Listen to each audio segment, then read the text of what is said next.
Hey there everybody, welcome to the channel. I'm your host, Puborama, and in today's video, I'll be breaking into the 10 best vehicles that you want to get your hands on in Grand Theft Auto Online, whether you are a solo or person who likes to play with a lot of friends. These vehicles are going to cover every single category. When it comes to completing missions, when it comes to flying, when it comes to PvP, just about anything you are going to need to do in a public lobby or invite-only lobby, these 10 vehicles will absolutely smash with no problems whatsoever. And keeping in line with Smash, if you enjoy this type of content and you'd like to see more like it, please smash that subscribe button down below. Join the Discord server, link in the description. With that being said, we're going to get straight into it, starting off with the vehicle that I am currently driving, the Duke of Death. This is, honestly, I consider to be the best armored vehicle in Grand Theft Auto Online. There's obviously a lot of Amani Tech vehicles, and I consider this one to be the best. In the Agents of Sabotage DLC, Rockstar added the ability to put a missile lock-on jammer to the Duke, which means that basically you're indestructible. The Duke already can survive 6 homing missiles, and if you pair that with the fact that now you can't even home on it to begin with, I mean, who's going to destroy you? The car's fast, it nudges everything out of its way, so if somebody even tries to drive into you, you just shove them out of your way, no problem, and you're on your way. Not to mention, the Duke also features armor paneling, which actually works. The entire rear of this vehicle is completely bulletproof due to the louvers, and not only that, the front of this vehicle is also pretty bulletproof. As we can see, all of the metal paneling actually counts as armor. If you know what you're doing properly, especially against NPCs, you just turn it off to the side like this, and nothing can really shoot your character, but you can still shoot them in return, as you can see, which is obviously fantastic. So, in general, the Duke of Death is absolutely amazing. Something I should say about the top 10 vehicles I'll be going over is we're doing it in order from least expensive to most expensive. So how much money is it going to cost for you to get your hands on the Duke of Death? Well, it's actually free on Warstock, Cash, and Carry. As we can see, we go here, we sort by price, and it will be the first vehicle right here. Absolutely free. The missile lock-on jammer does require you to have an agency, even if you own the Vinewood Car Club Garage, and it's going to cost you 400 grand, but I can tell you that it's definitely a worthwhile purchase. Even as a player who has over 10,000 hours in Grand Theft Auto Online, you will still see me using the Duke of Death in most missions and even in most free roam lobbies. This next purchase is a two-parter, and that is because the only way to make it truly efficient is by also owning the Garment Factory, which is the property I'm currently located in. If you want to get your hands on a Garment Factory, you have to go to Maze Bank Foreclosures, and then you can see Garment Factory tab up top.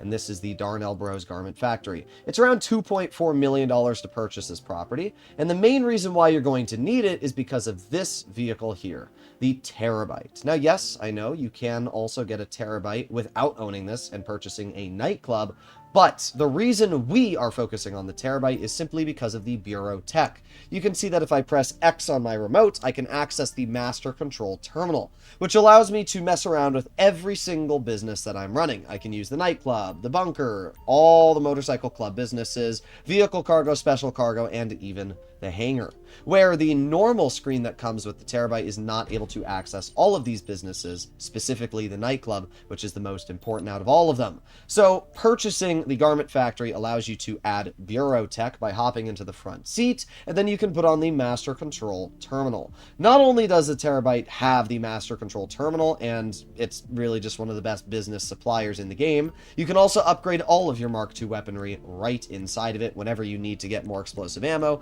which is obviously really nice. I always run out of explosive ammo, especially for like my pump shotgun, so it's really easy to just automatically resupply it. And you can also store your Oppressor Mark II in here, which is one of the best grinding vehicles in the game. It's expensive, but definitely worth the purchase. The Terrorbyte itself is pretty indestructible. It can survive upwards of 30 to 40 homing missiles. It actually has its own missile launcher in the back, which is absolutely epic, and it's fairly fast. It also has like a scanner which you can use if you really want to, although I can't really recommend to purchase the scanner upgrade.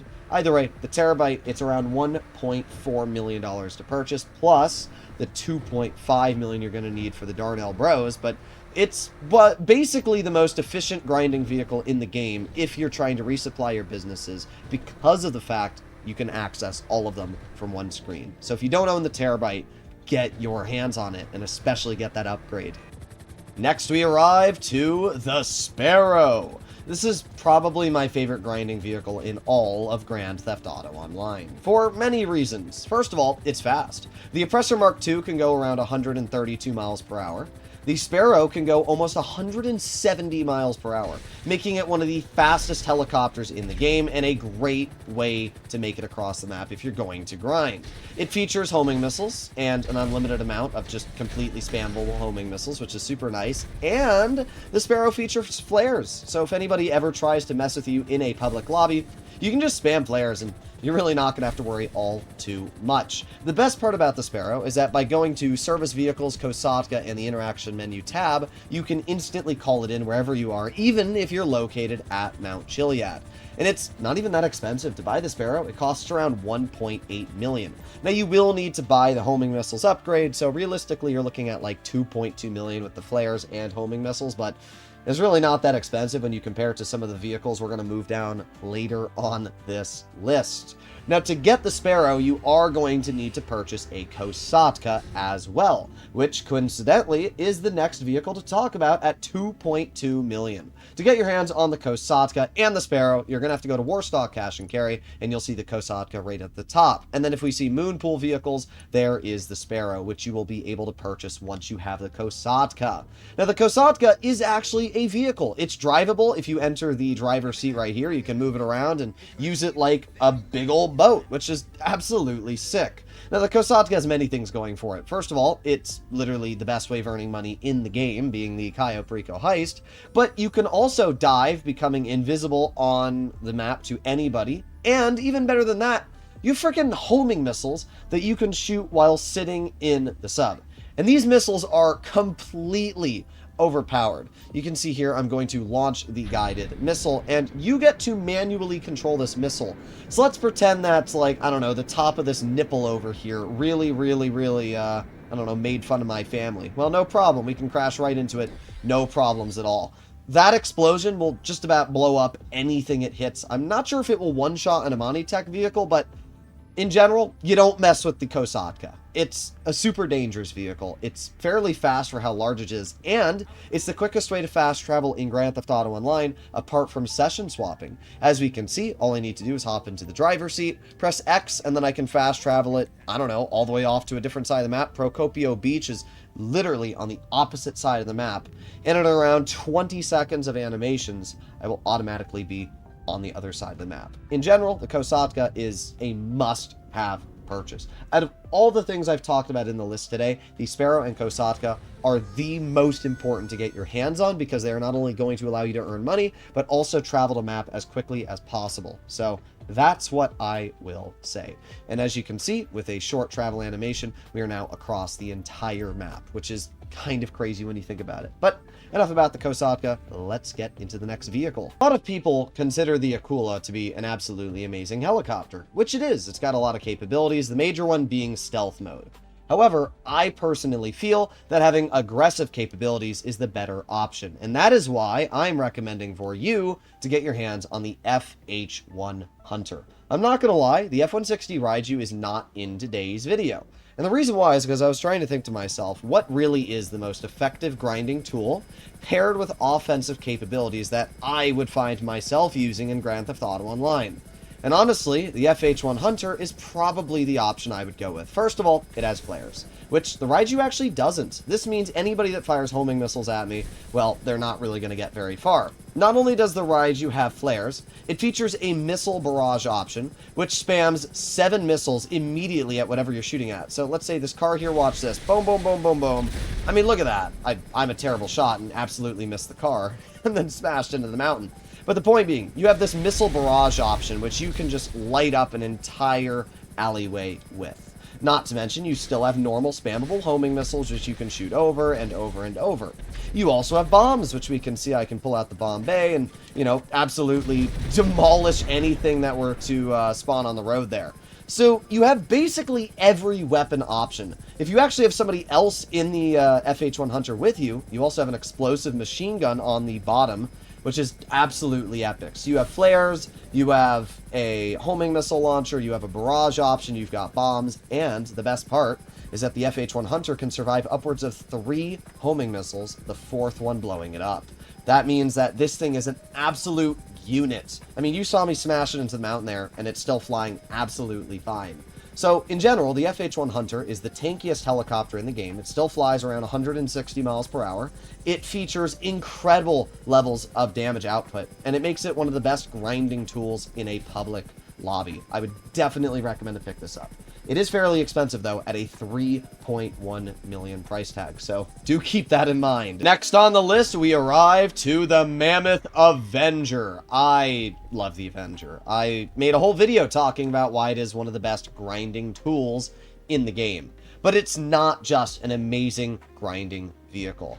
In general, the Avenger is one of the most insane vehicles, especially if you're playing with other people in a public lobby. The major update that allowed the Avenger to be so good is when they added the missiles and machine gun upgrades. Specifically the missiles, though. Because, for any of you that are unaware, the Avenger is the tankiest aircraft in the game. Even more than the Titan 250D, it can survive upwards of 30 to 40 homing missiles, depending on where they hit. Which alone is ridiculous. Like, you're never ever going to have to worry about being destroyed while flying the Avenger. It features homing missiles that the pilot can use, and it has bombs. So you have two different ways to obviously destroy whatever it is that spawns around you. Not only that, but the Avenger features a VTOL mode, meaning that you can literally just hover over any area you want. Now, I should mention that you're only able to enter the back of the Avenger if you are not in a mission. Even if it's a public session mission, you cannot enter the back of the Avenger. But if you're just flying around and messing around with friends, if you go into the Avenger tab, you can press Engage Autopilot. Doing this is now going to allow me to enter the back of the Avenger. And this is where things get really, really nasty. If you ever want to support a friend when they're doing a sail mission, for example, you can just fly around in your Avenger, hop into one of these seats, and just rain justice from above. You're going to see when we hop onto the seat, it's going to allow me to enter a gunner position. This is what it looks like. And see that car there? Well, not anymore. See this car here? Well, not anymore. Like, this is such an overpowered gun. Once again, a lot of people say, oh, the Titan 250D is really good. Like, how do you counter this? These are all explosive rounds. And by the way, there are 3 different seats on the Avenger, so you can have 3 people enter each one of these guns and just obliterate everything that comes after you. I should also mention that if you ever leave your Avenger and you have to go back in, you have a little thruster that you can call out and then enter the back of the Avenger with, which is actually absolutely epic. You can also upgrade personal vehicles inside of the Avenger and actually store them in it while flying. So you can put a Deluxo in here, an Oppressor Mark II, whatever you want. And then I can just hop on it if I wanted right now and fly right out of the Avenger. And not to mention, it also has a weapon workshop. I mean, what else do I need to say about the Avenger? It has almost everything going for it. Imagine if Rockstar made this a terminal, master control terminal instead of this stupid operations terminal. Either way, the Avenger is insane. It's great for grinding. It's great for missions in general, and it is nearly indestructible in the sky. Next up, we have the Toreador, which I just love the look of. The Toreador kind of checks off every box for a free roam vehicle, especially if you want to have some offensive capabilities. If I'm in a Toreador, I would not recommend to attack me in any vehicle, including an Oppressor Mark II, because this thing just absolutely demolishes. First of all, it is the only weaponized car in the game that features unlimited homing missiles. Same for the Oppressor Mark II, of course, but any non-aircraft does not feature unlimited missiles apart from this, which is insane. You can just keep shooting these missiles over and over and over. You'll never run out. Not only does it feature unlimited homing missiles, but these are the overpowered Ruiner 2000 homing missiles, which means basically if you have a lock on even a jet, you're going to destroy it in 1 or 2 hits if they don't have flares, which is great, especially against Raiju pilots. The only problem is that you obviously can't aim too high because it's a fixed missile. So usually my best recommendation is to find a little bit of a ledge, something like this here, and then you can wedge your car up the ledge, and because you have a rocket boost, you can just kind of do this. Well, I messed it up, but there you go. You can kind of rocket boost your car into the air, and then you have the ability to home on anything that might be trying to attack you in midair, which is pretty dang sick. The Toreador does feature a rocket boost, which allows it to go upwards of 150 miles per hour. It's also super quick on recharging. It actually has incredible levels of handling as well, which is super surprising for it being in the sports classics category. It can survive upwards of 6 explosions, which also is insane. It has the same survivability as a Duco Death, although it does not feature a missile lock on Jammer. The only capability that you're probably never going to use is the underwater one. I mean, maybe if you do like a mission for Lupe you might, but it does have an underwater mode, as we can see. You can also use the rocket boost underwater as well, which is pretty sick, but the amount of times you're actually going to find yourself using the Toreador underwater is like 0. But hey, it's still there if you want to mess around with it. It is an expensive vehicle. You're going to be looking at around 4.25 million, which is a whopping 1 million more than the Avenger, but I definitely think it's worth the price when you weigh all of the benefits it has. In general, nobody's going to be able to mess with you in a public lobby. Enough about public lobbies. Let's go into missions, specifically with the Vigilante. The Vigilante is the only weaponized vehicle that features homing missiles that can be used in missions. What do I mean by that? Well, let's say you're doing the Dr. Dre VIP contract and you have to destroy the billionaire's, assets to scare him off in his helicopter. Well, this is basically the most efficient way to do that because you can just call out the Vigilante and use the homing missiles to destroy everything.